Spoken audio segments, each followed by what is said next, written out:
আজকে যদি সরকারের বিরুদ্ধে কোনো মানুষ যদি কথা বলে, তাহলে আল্লাহর এই আকাশে থাকতে পারে না, তাও লাগে 14 তলা অবস্থানে। ঠিক না নাকি? এই 14 শিকের ভিতরে নিয়ে ঢুকে দেয়। হক হক, সত্য সত্য সত্য, মিথ্যা ব্যর্থ ব্যর্থ ব্যর্থ। কথা বলেন ঠিক নেবে? যুগে যুগে সত্য দেখাইছেন উলামায়ে কেরাম, যুগে যুগে রাসূলুল্লাহ সত্য দেখাইছেন। তাদের বিজয় হয়েছে, যারা মিথ্যায় আশ্রয় নিয়েছে তারাই ধ্বংস হয়ে গেছে। রাসূল আরবি সাল্লাল্লাহু আলাইহি ওয়াসাল্লাম তিনি তার পরবর্তীতে তিনি পদক্ষেপ নিলেন।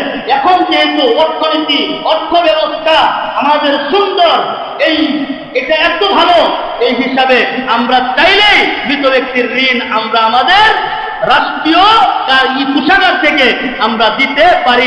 কত সুন্দর সুব্যবস্থা রাসূল করিম সাল্লাল্লাহু আলাইহি ওয়াসাল্লাম করে গেছেন। এই সোনার এই রাষ্ট্রগুলো যারা চালাচ্ছেন, যদি ওইভাবে আমাদের দেশ, আমাদের পৃথিবীর এই দেশগুলো চলতো, কতই না সুন্দর হয়ে যেত, কতই না সুন্দর হয়ে যেত।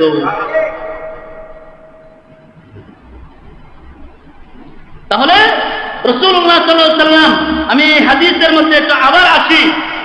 নবীজি আসসালাম বললেন, মান আখাযা আমওয়ালান নাসি ইরিদু আদাহা আল্লাহ, ঋণগ্রস্ত ব্যক্তি ঋণ নেওয়ার পরে নিয়ত করতে তার ঋণটা তাড়াতাড়ি পরিশোধ করা দরকার আমার, এটা শুধু নিয়ত করতে দিবে, এবং আল্লাহ বলছে, যা বান্দা তুমি ব্যবস্থা করতেছো দেওয়ার জন্য, আমি আল্লাহ তোমার পক্ষ থেকে ব্যবস্থা নিয়ে নিলাম। সুবহানাল্লাহ।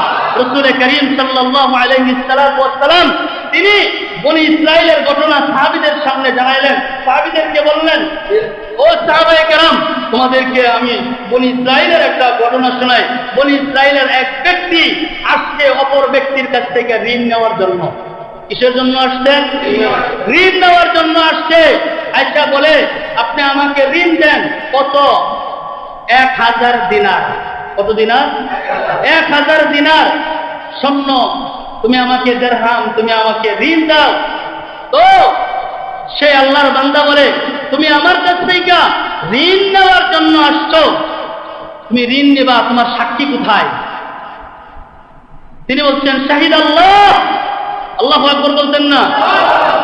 আমার সাক্ষী হিসাবে কেউ নাই, আমার একজন সাক্ষীদাতা আছেন, তিনি আমার আল্লাহ। তারপরে বলছেন, তাহলে তোমার তো একজন জিম্মাদার দরকার, তোমার না পাইলে টাকা কই থেকে পামু? তুমি যদি খেয়ালাও। তো তিনি বলছেন, আমার জিম্মাদার হিসাবে আমার আল্লাহ। আল্লাহ সুবহানাল্লাহ। তো যখন আল্লাহর কথা বলছে, যিনি ঋণদাতা, ঋণ দিবেন, তিনি তার এই কথাটা তার দিলের ভিতরে প্র্যাকটিস হয়ে গেছে, তখন তিনি জবাব দিলেন, তুমি যা বলছো আমার মন কয় তুমি সত্য বলতেছো, তুমি সত্য বলেছ। যাও, তোমার সাক্ষী হিসাবে আল্লাহ, জিম্মাদার হিসাবে আল্লাহ, এই বইলে আমি তোমার 1000 দিনার স্বর্ণ দিরহাম তোমাকে আমি ঋণ দিয়ে দিলাম। নবীজি আলাইহিস সালাতু ওয়াস সালাম বলেন, ওই ব্যক্তিটা ঋণ নেওয়ার পরে কবে দিবে এইটার সময় নির্ধারণ করে স্বর্ণ দিরহামগুলো নিয়ে ওই ব্যক্তি ঋণ নিয়ে চলে গেলেন। যেদিন ওই ব্যক্তি ঋণ পরিশোধ করার দিন চলে আসলো, সময় চলে আসলো, ওই ব্যক্তিটা ঋণ তার হাতের মধ্যে 1000 দিনার নিয়া কোলের মধ্যে লইয়া তখন সে নদীর পারে আসলো। নদী পার হইতে হবে। যদি ওই ঋণদাতার বাড়িতে যাওয়া লাগে, তো নদীর পারে আসার পরে দেখে কোনো ডেঙ্গি নাই, কোনো নৌকা নাই, কোনো স্টলার নাই, কিভাবে সে নদী পার হবে? এজন্য সে দাঁড়ায় আছে, আবার দাঁড়ায় আবার চিন্তা করতেছে, আজকে তো আমার এইটা দেওয়ার সময়, যদি নির্ধারিত সময় না দেয়, আমি বলছিলাম শাহিদ আল্লাহ, আমার সাক্ষী হিসাবে আমার আল্লাহ, আজকে যদি সময় মতো না দিতে পারি তাহলে সে আমার প্রতি নারাজ হয়ে যাইবে। আল্লাহর সাক্ষী রাখতে এটা কি করা যায়, কি করা যায়? তখন তিনি একটা কাঠের টুকরা হাতে নিলেন। কাঠের টুকরা হাতে নিয়ে এটাকে ছিদ্র করলেন। এটাকে ছিদ্র কইরা, এটা আলাদা একটা কাঠ, ওই কাঠের মধ্যে ছিদ্রি করলেন। ছিদ্রি কইরা এখানে 1000 দিনার স্বর্ণ এখানে ভিতরে ঢুকাইলেন। ঢুকায় একটা চিঠি লিখলেন যে এই ঋণটা অমুক আমি আমার পক্ষ থেকে আপনার কাছে পাঠাইলাম। সুবহানাল্লাহ, আসতে বলমিয়া আমার মুসল্লিরা কি দিন দিন দুর্বল হয়ে যেতেছে নাকি? বিশ্বাস করতেছি না, দুর্বল আপনারা? আল্লাহ একজন আছে, নাম কি? ধর্মিয়া হয়েছে নাকি? আপনারা আরো কাজ হয়ে যেতেছেন দিন দিন, ওয়াজন শুনতে মনে আরো কাজ হয়ে যেতেছেন। আমাদের একজন রব আছে, তার নাম কি? মানে পিঠের মধ্যে কুসা মারি তো অনেকের বারোতের উৎসব। হ্যাঁ, তো এই ব্যক্তি সুন্দর কইরা কাঠটাকে ছিদ্র কইরা ওই ছিদ্রের ভিতরে তার নামগুলো রাখলেন এবং তার পক্ষ থেকে একটা চিঠিও লিখলেন। চিঠিটাও পাস করে এটার ভিতরে ঢুকাইলেন। ঢুকায় আল্লাহর নামে নদীর মধ্যে ছেড়ে দিলেন। আর ওই দিক দিয়া আল্লাহর বান্দা যিনি দিয়েছিলেন তিনি অপেক্ষা করতেছেন যে যেহেতু তিনি আমাকে সময় নির্ধারণ করে দিচ্ছেন দিবেন, তাহলে হয়তো আমার ঋণ নিয়ে তিনি আসতেছেন পরিশোধ করার জন্য। আল্লাহর বান্দা নদীর পারে বিদ্যমান দায় আছে, কোন নৌকা কোন ডিঙ্গি ওখান দিয়া যায় না, চিন্তায় কইরা গেছে আল্লাহর বান্দা তো আসতেছে না। হঠাৎ কইরা দেখে তার সামনে দিয়া একটা কাঠের তক্তা বাইসা বাইসা যায়। তিনি বললেন যেহেতু তিনি আসলেন না, কাঠের তক্তাটাও বড় দেখা যায়, আমার বিবির রান্নার জন্য এটা উপকারে আসবে। সুবহানাল্লাহ কইতেন না? বিবির রান্নার উপকারের জন্য কাঠটাকে সংগ্রহ করলেন, নদীর থেকে তৈলা বাড়িতে চলে গেলেন। বাড়িতে যাওয়ার পরে কাঠটা তো বড় তো চুলাতে ঢুকবে, কাঠটাকে কাটতে গেলেন। কাঠটা কাট দেওয়ার পরে দেখে সুন্দর করে ডিজাইন কইরা কত যেন কেউ যেন কারু কাজ করছে, এখন সুন্দর ডিজাইন কইরা এই কাঠের মধ্যে রাখা আছে। এটা সাধারণ কোন ডিজাইন, সাধারণ কোন ডিজাইন না। তারা বুঝতে পারছে এটার ভিতরে অন্য কিছু, এজন্য আস্তে আস্তে করে কাঠটাকে কাটলেন এবং কাঠটা কাটার পরে ভিতরে দেখলেন 1000 দিনার স্বর্ণ ওই জায়গায় আছে। সাথে আবার কোথায় দেখলেন একটা চিঠি আছে, চিঠিটার মধ্যে লেখা, ভাই আমি সময় মতো আসতে পারি নাই, এই যে আপনার জন্য এই যে 1000 দিনার স্বর্ণ আমি আমার পক্ষ থেকে আপনার জন্য পাঠিয়ে দিলাম। একটা লিল্লাহে তাকবীর, আল্লাহু আকবার কইতেন না?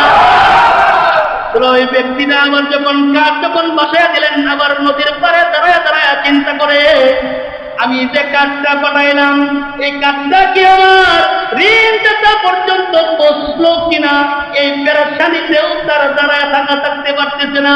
এটা একটা পেরেশানি কিনা, কাঠটা গেল কি গেল না এই পেরেশানি। এজন্য সে খুব দ্রুত তার নৌকার ব্যবস্থা কইরা খুব দ্রুত তার কাছে আবার 1000 দিনার আলাদা কইরা, এটা দায়িত্বও তো পারে পাইতেও পারে তো নাও পাইতে পারে, যেহেতু বাসায় দিচ্ছেন এই জন্য আলাদা 1000 দিনার তিনার হাতের মধ্যে লইয়া শরীর মধ্যে লইয়া ঋণ আদায় করার জন্য আদায়কারী বাড়ি পর্যন্ত পৌঁছে গেছে। পৌঁছে যাওয়ার পরে ওই ব্যক্তিকে দেখে ঋণকারী ব্যক্তি বলে কি ব্যাপার ভাই? কি ব্যাপার?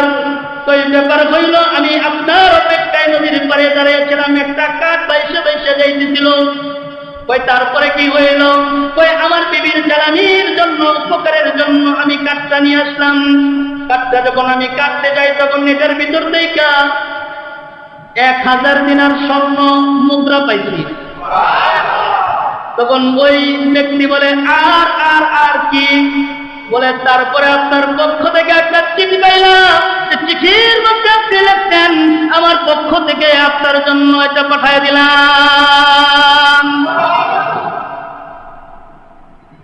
বলে তাহলে আসলেন কেন, আসলেন কেন, আসলেন কেন, পাঠাইলেন তো পাঠাইলেন, আসলেন কেন? আমি ওখান থেকে চিন্তা করলাম যে এটা আপনার জন্য, আমি আমার ঋণ পরিশোধের জন্য আপনার কাছে 1000 দিরহাম পাঠাইলাম, এটা আপনার হাতে পৌঁছলো কিনা এই চিন্তায় চেতনায় আমার কোনো গুণ নাই।